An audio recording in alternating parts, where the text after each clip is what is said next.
In this video, we are going to talk about significant tests about the population proportions.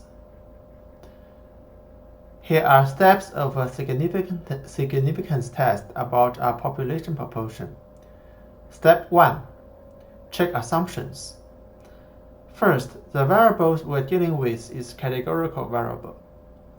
The data are obtained should use randomization. If randomization is not used, then the results are questionable.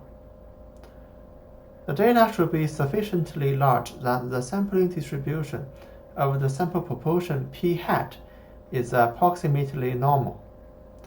The approximate normality happens when the expected number of success and failures are both at least 15, using the non-hypothesis value for p.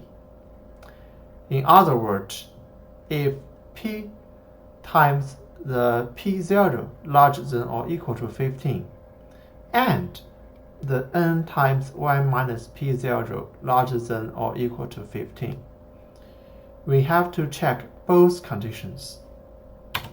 Step 2. Set up hypothesis.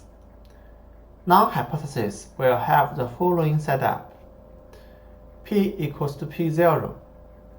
P0 represents a particular proportion between 0 and 1. Alternative hypothesis has 3 possible values. When the test is designed to detect whether p is larger than the number in the non-hypothesis, then p larger than p0. This is called one-tailed alternative hypothesis because it has values falling only on one side of the non-hypothesis value. When the test is designed to detect whether p is smaller than the number in the non-hypothesis, then the alternative hypothesis should be p smaller than p0.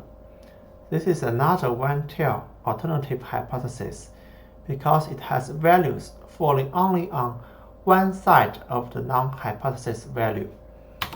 When the test is designed to detect all other possible values, both below and above the value p0 in the non-hypothesis, it states that the population proportion differs from the number in the non-hypothesis.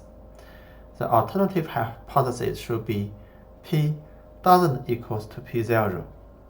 This is called a two-tailed alternative hypothesis.